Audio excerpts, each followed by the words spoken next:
Hi, and welcome to our channel, Pay Down Debt Solutions, or welcome back to our channel. I'm Jen, and sometimes you get Dan. And today I would like to talk to you guys about understanding your options when it comes to your finances. If you find yourself in debt or you find yourself very payment poor, there are options, and you guys need to understand what your options are.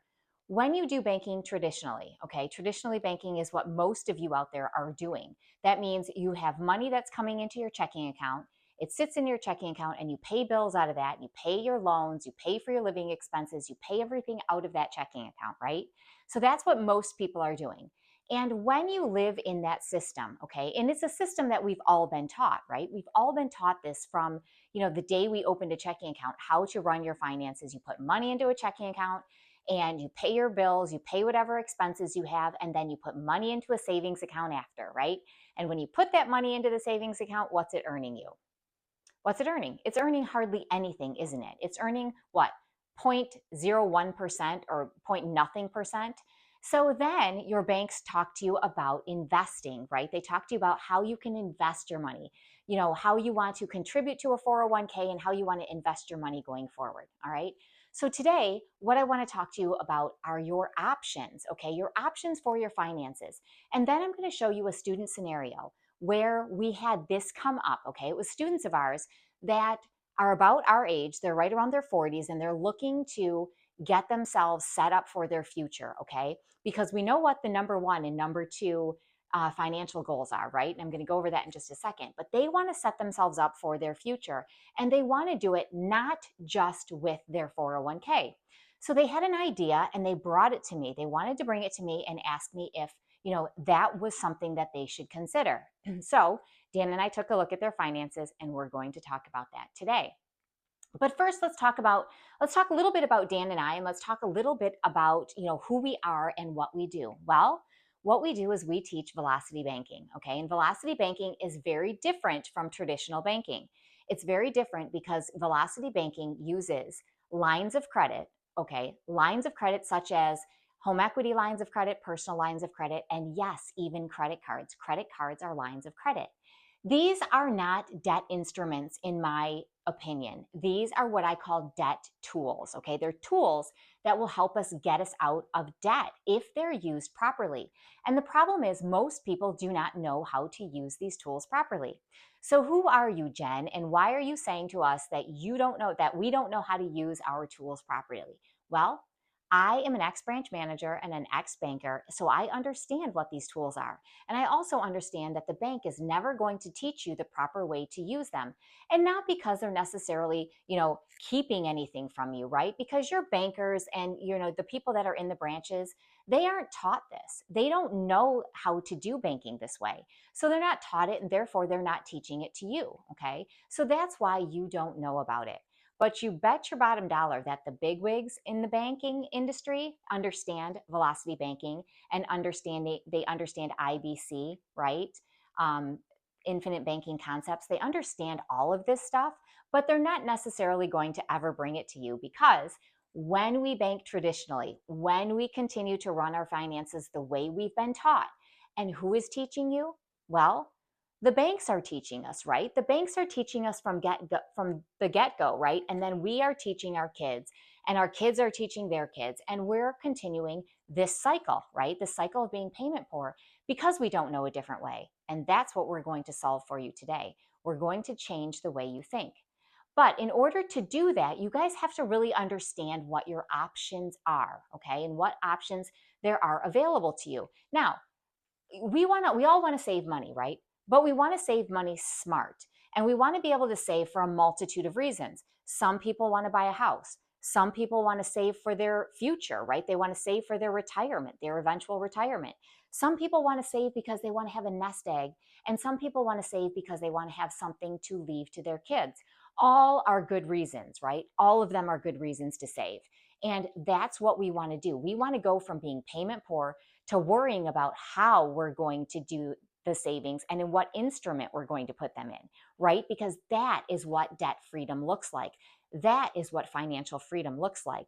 And it is when you have an abundance of cash flow that you will be able to do that. You will have choices at that point. Right now, you don't. You don't feel like you have a choice because you might be contributing to a 401k. You might be trying to save some money. And at the end of the day, all the money that you're saving is being dumped out the window because you have all of this debt, right? You have all this interest debt that is way higher than what's in your savings account. It just is. And we know that. You know that. I don't have to tell you that. You know that. But what you might not know is what to do about it. And that's where velocity banking comes in. And that is where Paydown comes in. So Paydown is the company that Dan and I built. We offer you guys solutions through velocity banking. And it's a 3-step strategy, okay? It is number 1 to organize all of your debts, organize everything that comes into your household, okay? Your household, you should be running like a business. So you're going to organize those debts and those credits, right? The income coming in. Number 2, you are going to identify what strategy you're going to use. You're going to identify what debt tool you're going to use, right? We're going to know our resources, and then we're going to formulate a plan around them. And then number 3, well, that's the fun part. That's where you're going to implement everything that you have just learned about your own finances, right? And everything you've discovered by going through and analyzing different strategies that we teach you on this channel. So you're going to learn all of this just by coming here and watching our channel. All right, so let's understand what our options are in the first place, okay? So to properly use your resources, right? The resources that you have available to you, you need to properly use. If you're out there sitting on loans, okay, those aren't the best resources. A line of credit is going to beat a loan every single day of the week. And if you don't know how, by watching this channel, you're going to learn that today. Because when you have a loan, okay, your money goes into that loan, it's stuck there, you can't pull it out, and you can't take anything out of that loan to then pay down other debts that might come up or other surprises that may come up during the month, right? So it goes into that loan and it's locked. You're done, it's gone. Your income comes in, you pay that loan, you have no way of getting that money back. Now, if it comes in and you're using lines of credit instead of a loan, okay, that money comes into that line of credit, you make your payment, and if something hits the fan, right, if shiznit hits the fan, you can then go in and take money out. So long as that payment has been registered, that it's been made, so maybe you do it the next day, right, after you make the payment, your payment's satisfied, okay? So not only can you do that with lines of credit, but there's another trick to velocity banking and to lines of credit. If you put all of your income into those lines of credit, those lines of credit are figured on an average daily balance. And that's simple interest, okay? So simple interest means that when your income or when any deposit comes into that line of credit, it drops that balance significantly, meaning that your interest rate owed for that month is going to drop significantly. And that is how you save, okay? It is the income into that line, dropping the balance, and then the expenses that come out, and rotating this over and over and over month to month that is going to save you money. And the interest rate that is attached to that line of credit, you will never pay because you're getting out faster and you're putting more income in with less interest being paid over time, all right? So getting back to proper use of your resources, right? That is how you properly use a resource, which is a line of credit, which is a credit card. You guys can do this with credit cards. You don't have to have a personal line of credit. You don't have to have a home equity line of credit. Will those two tools help you? Absolutely. And absolutely, they will make it go faster for you, but you can still win doing these strategies with credit cards, okay? You can still win with them. So don't feel like if you have no other way to go as far as getting a line of credit of some sort, you still have a line of credit, and that is that credit card, and it doesn't even matter if it's maxed, okay? All right, so Americans list their number 1 financial goal is to get out of debt, okay? And I have seen the number 1 and number 2 flip-flop back and forth. Either way, today we're going to talk about it and take care of it, right? So number 1 is the number 1 financial goal for Americans is to get themselves out of debt, okay? And number 2 is to save money, all right? Which makes sense, right? We're talking about finances, and the two things that matter to you are making more of it, right? Saving more of it and getting yourself out of debt, which again brings you more money at the end of that. All right. So, what ways are you saving for and or relying on for retirement, okay? So, if you want to save money, all right, and you're currently working, you're probably contributing to a 401k. If you're self-employed, you're probably contributing to some kind of a self-directed, right, IRA of some sort. And if you're not, you might want to think about it. And if you're not thinking about it, then you might want to take whatever cash flow you have and look at different ways to invest your money, okay? And I'm not necessarily just talking about the stock market. As a matter of fact, that is just one small way that you can do your saving, right? That you can do your investing, all right? So if you are relying on for retirement, two things, okay? And this is what most people rely on. Actually, three, because there's one I'm going to add in here. So we've got your 401k. Obviously, if you're contributing to a 401k, that is a way to save for retirement, all right? It's a way to save for your future. If if you're relying on Social Security, that's another way, right? So you have your 401k, you have Social Security out there. Now you have two income streams as far as you're concerned, right? When you retire. Now, you also might have let me make it make sense here. You also might have what? A pension, right? So you could have a pension. And the only problem we have with pensions at this point are they are becoming more and more scarce, right? So anybody who's kind of been out there in the workforce, you know that having a pension right now is pretty incredible because those are not something that we see very often anymore.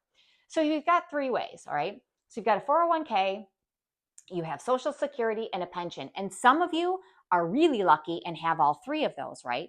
Which is fantastic. Now, here's the question that I have about Social Security, right?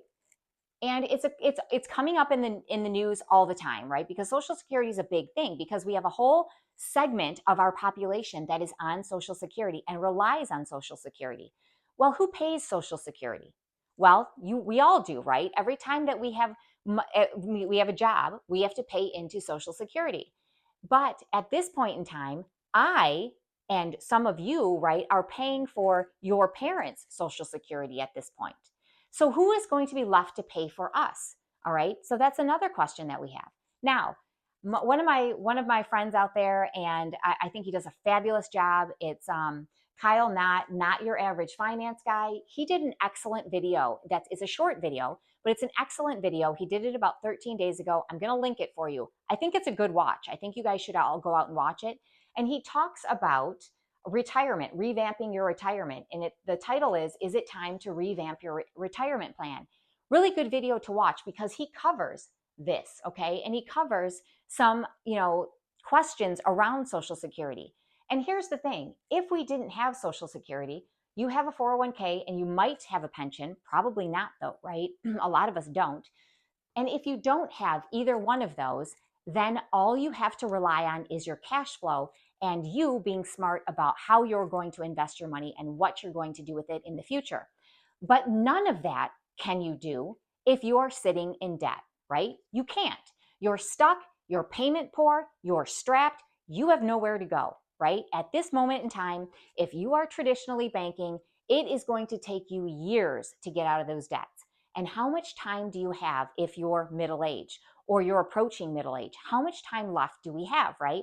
And that's something you really need to consider, okay?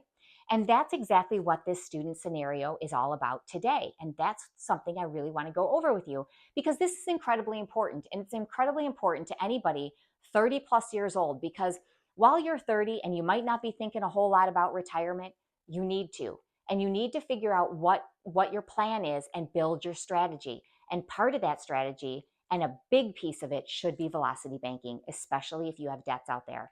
And everybody just about has a very big debt out there, and that is your mortgage. And there are ways we can get you out of that 10 times faster than you'll ever believe, okay?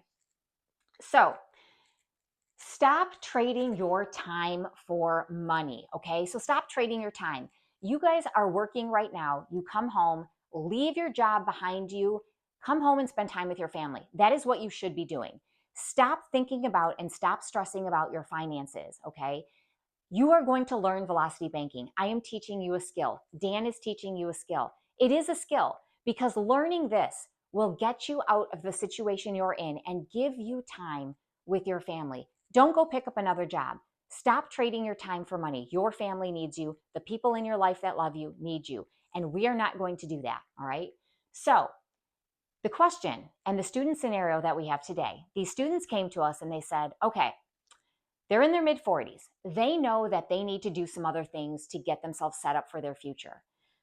They have a lot of debt. Okay. Currently, they have $88,000 in debt. Okay. That's excluding their mortgage. That doesn't even cover their mortgage, right?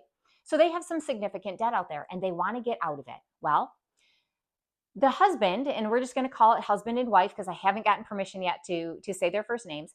The husband comes and he says, okay, I have this opportunity to take a loan from my 401k. And all you financial advisors out there, and your financial advisor is sitting straight, bolt upright out of bed if they're sleeping, right? And they know that somebody out there, they just had a dream that somebody's going to take money out of their 401k and they're freaking out about it, right? Because those financial advisors are taught by whom? Who teaches the financial advisors out there?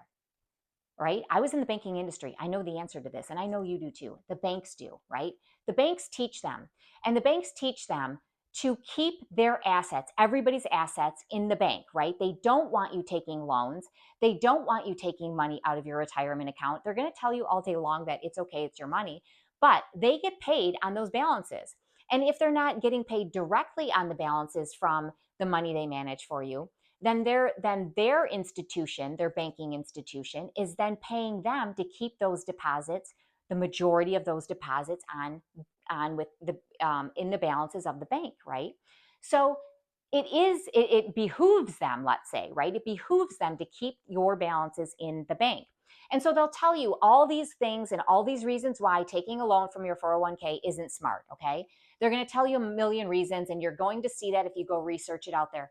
But when you take a loan from your 401k, you are actually paying the interest back to yourself, okay? And that is an amazing thing about the 401k loans. Now, yes, that money is then taken out of the market, right? I get that. It's taken out of the market, so there's no compounding going on, but the interest is being paid back to you versus the bank. Now, one thing that Mr. Knott talks about a lot is IBC, the infinite banking concept. Those are amazing policies because you can actually take loans off of them and leave the money, okay, in the instrument that it's in without touching it, meaning that it'll continuously compound growth, right? But the loans that you take are off of a death benefit, okay? We're going to not talk about that necessarily, but how these are kind of related, okay? This is how they're kind of related. When you take a loan from your 401k, you are paying yourself back. And if you compound that with velocity banking, now we've got something, right? Now we've got something that might just make some good sense. Now you'll have to go into and talk about and figure out what the parameters are around your specific company 401k plan. But this one in particular, we're going to talk about because we've decided that we are going to take, or he is going to take a $50,000 loan. And a lot of times that is the maximum, okay? He's going to take a $50,000 loan from his 401k. Now, I know we say always align and never alone, right? Dan and I always say that. Well, there are certain circumstances, IBC being one of them, and sometimes the 401k loan, that might make some sense, okay? So maybe we have to retract it a little bit here when we're talking about the 401k or IBC. So right here, he's got an employer plan that allows a maximum of $50,000 in a 401k loan, okay? So again, always align, never alone, almost never. He can take then $50,000 at an 8.5% interest rate, okay? So usually your 401k loans are going to follow the prime rate, and if prime is 7.5, then it's about 1 or 2% above that. His is 1%. So he's sitting at about an 8.5% interest rate on this loan, okay? He can get a 5-year loan, which means he has to have then $1,025 that's deducted from his pay. This money has been taxed, by the way, so that's already taxed. So this is crazy, right? This is crazy. This is crazy. Well, again, like I said, it might not be. Your financial advisors don't like it. They're going to tell you not to do it. And I understand why, because they have been taught a certain way. We all know that they're taught by the banks. And so they're trying to keep the money that you have on deposit, okay? but this could be a good case and a good situation for them. So let's look at this. All right. So if his income is 50 or 5,420, all right, and it's combined, it's not just his. I kept saying his because it's his loan, but the income is 5,420 and the total expenses that they're paying are 5,301. So they have some debts, okay? Their cash flow is $119, and we all know that $119 is gone like that, right? It's gone because we have things that crop up. There are things that you got to pay for. Your kid might go to a birthday party and have to pay for a gift, and everybody knows you can barely get anything for 25 bucks now. So then, that gets eaten away pretty quickly, right? So we have to keep an eye on that cash flow. And at $119, it gets pretty stressful. So they have a mortgage out there. And today I'm writing down the balance of that mortgage because we're going to talk about a HELOC here. So their mortgage is sitting at currently $209,285. Their payment is $1,336. They've had this mortgage for 4 years. Okay. Now his car is at a balance of $16,780, and the payment on that is $390. This car loan is at a 5.5% interest rate, and he will pay $1,951 by the time he's done. Now, he's actually going to have paid more than that because he's already been into this for a year. And if I can find my notes, one second, guys. So the total amount that he will pay is $2,984. Okay, so this is what he has left to pay on it. Now, her car loan, and this is what prompted them to get a hold of us and talk about what their situation is and what maybe they can do or should do. So they just got her a car, and right now the balance on that is $21,632. They did pay some money down on it. Okay, they did pay a chunk of money down on it, and that was the last of their savings that they had. But she needed a car, so this is what they did. All right. And so that payment is for $415. It is at a 5.25% interest rate. And the interest that they will have paid when that's done is $3,309. Okay. Now, they also have a Discover loan. Like I said, they've got some debts out there. They've got a Discover loan for $26,401. The payment on that is $802. It is a 5-year loan. Okay. 5-year, 5-year, 5-year. And then AMX, if they pay it off at this rate, is somewhere around 5 years too. Okay, so the Discover is $26,401. $802 is the payment. It's a killer. And the interest rate that they're paying is obnoxious. It is 18.99% for a loan, you guys. It's a loan. All right. So they will then have paid back $13,000. Forgot my comma on these, and Dan is probably going to freak out about that. Okay, so $13,055 is what they're going to pay to term that out.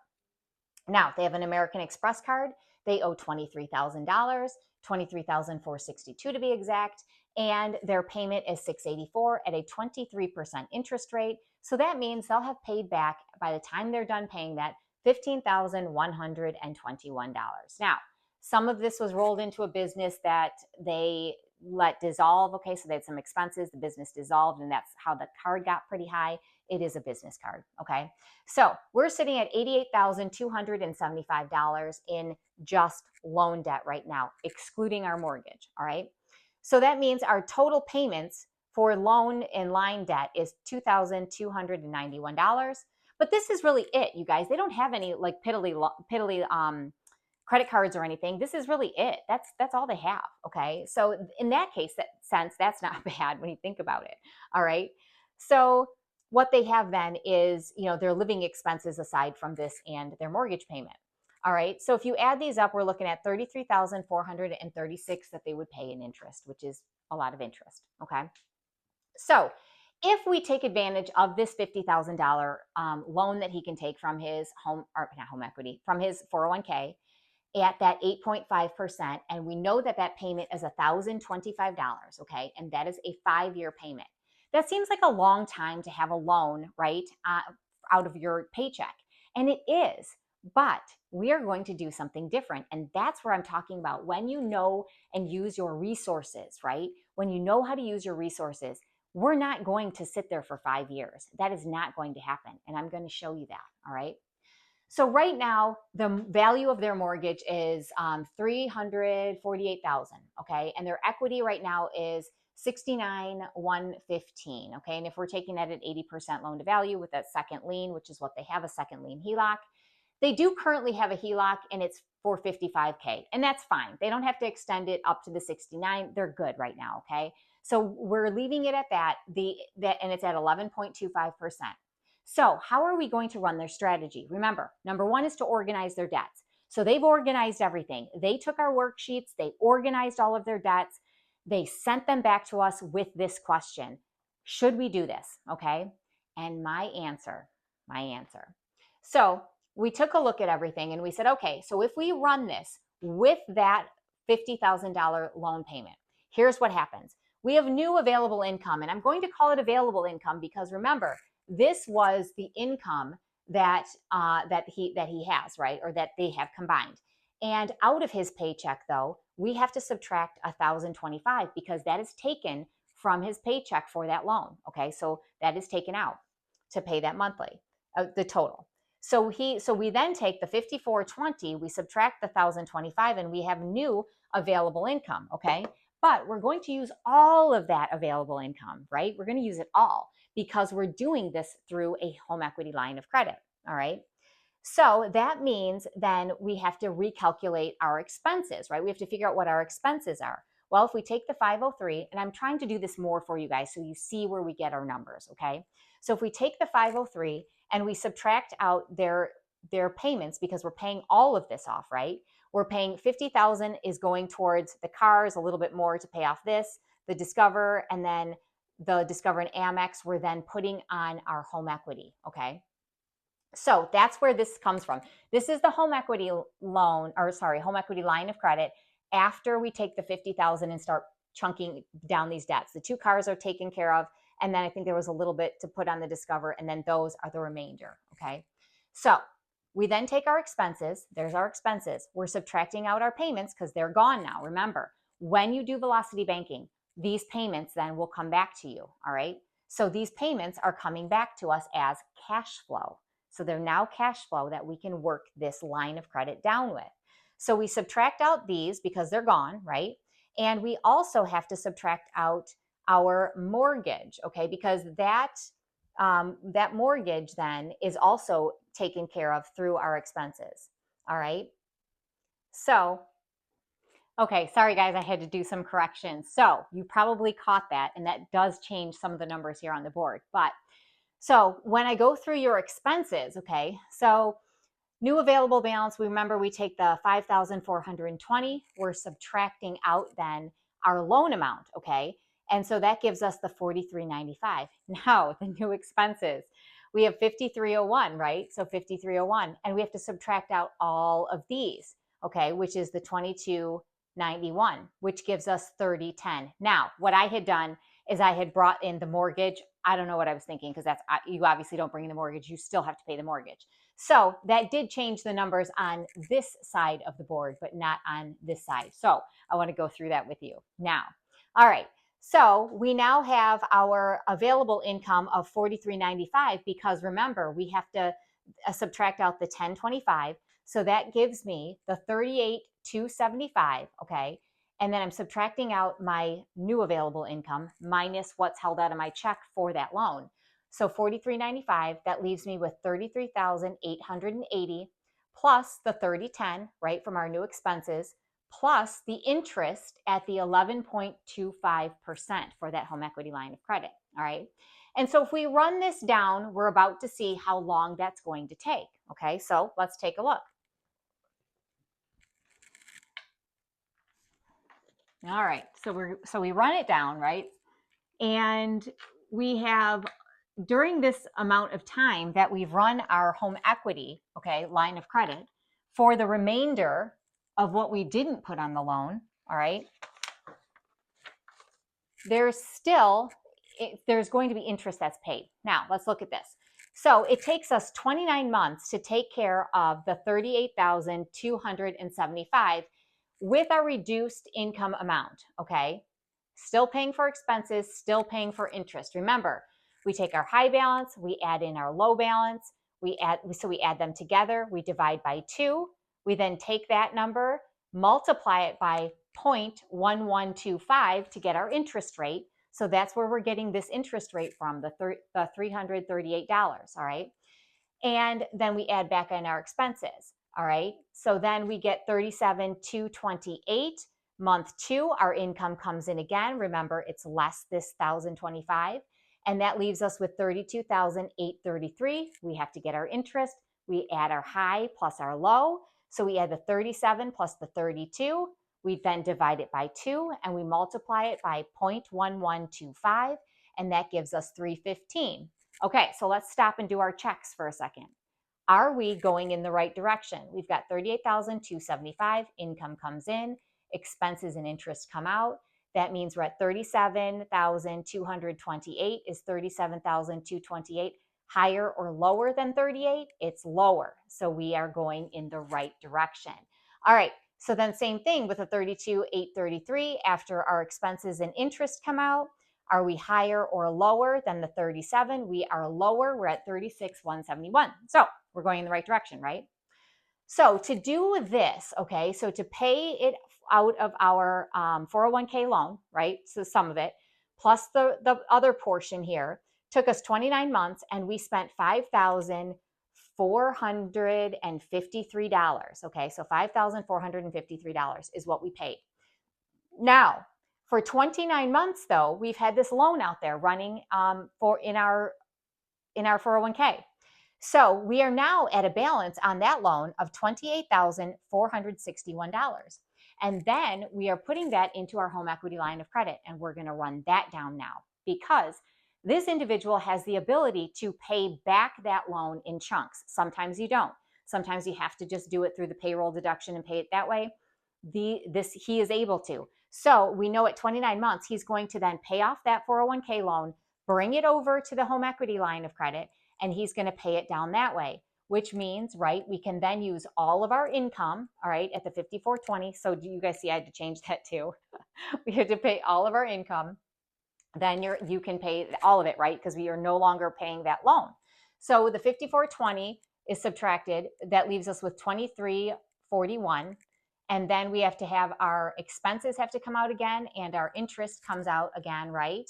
So that drops us to 26,292, all right? And again, our income comes in and drops us to 20,872. And again, I'm calculating the interest just like I did before. We take our high balance plus our low balance, you add them together, divide by 2. You take that number, multiply it by 0.1125. Divide that then by 12 because we want the 1 month. I don't know if I said that. If I didn't, you want 1 month only. So you do have to divide that by 12. And that is where we're getting the 241, okay? And you're going to do the same. Add these two together, the high and the low, divide by 2, multiply it by 0.1125, and then you get that number, and you're dividing that number then by 12 to get the 221, which is again lower, right? Because it's the average daily balance that's dropping that. All right, so then you can run this down, and here's what happens. So at 11 months, because we've added back that $1,000 into our income and that becomes cash flow, we now at 11 months have paid all of this off in 11 more months, I should say. So we had 29 months here plus the 11 months, which gives us 40 months total. We have paid $1,499 for this portion in interest, and that's it. That's all we paid in interest. We've paid in interest on this portion of the loan, $5,453. Okay, so that is what we've paid for in over 29 months. And we've done this in 3.3 years. We've spent a total interest of $6,952. Yeah, Jen, but wait a minute. You paid interest on that 401k loan. And you're right, you did. But where does that interest go? Goes back in your pocket, doesn't it? So you did pay $7,271 in interest, but you paid it to yourself, okay? So that did go back into your pocket, okay? So that went back into that 401k. So if it were me and I'm looking at spending $33,436 over 5 years, or I could do it in 3.3 years and spend $69.52. I'm picking option 2 all day long rather than doing it through the traditional banking way, right? And I know you guys are too. Now, you don't have to do it this way though, right? If you are uncomfortable with that and you don't want to take that 401k loan, you don't have to. You absolutely don't. And if they didn't, and if they ran it through using their home equity line of credit only and nothing else, they're going to do this in 44 months, okay? And they're going to spend 14,872 in interest, okay? So they still come out ahead. Now, you come out more as far as I'm concerned, you do better over here. And not only that, and I know you've got $50,000 that's not compounding in the market. I get that. But you have to remember, you've got market fluctuation in there. Markets go up, markets go down. So it doesn't necessarily mean that you would have lost money by taking the $50,000 out, or lost that as much money as you would anticipate, right? Because that's fluctuating. That is in the market and that's fluctuating. So yes, there's growth over time, but you're also saving it on the interest here, okay? So if it were me, I would take this option and I would do this option. If I don't have that available to me, or if you guys aren't comfortable with that, that's okay. And you can still come out ahead. It's going to take you a little bit longer, right? But you're still coming out. You're spending 14,872 in interest to do it the second way. All right. I hope you guys have learned something today. I just want to say thank you to all of you who come here and learn and try to do something different. You are learning a skill. You are learning how to run your finances a smarter way, right? A smarter way. Because that interest over time that you're spending to traditionally bank could go back in your pocket instead. And if it's back in your pocket, you can do smarter things with your money, right? So in shorter time, these guys are going to be out of all of their debts, right? So in 3.3 years, they can be out of all of their debts, and the rest of the money that they work for, they can be investing and doing other things with it, which is their plan. And now they can, because who knows if we're going to have Social Security when we get there, guys? Who knows if we're going to? I can't bank on that. And I don't think you guys can bank on it either. So we need to start being smart about what we're doing with our money. And especially when it comes to being in debt. If you're in debt, get out, and get out of it quickly by doing velocity banking the pay down way. If you guys need any extra help, you know where you can reach us at info@paydowndebtsolutions.com. If you have questions, go ahead, email me your questions, or you can leave comments under our channel. We always pay attention to those. We take a look at them and we answer questions there too. Have a great day, you guys, and thank you so much for hanging in with me. Have a good one.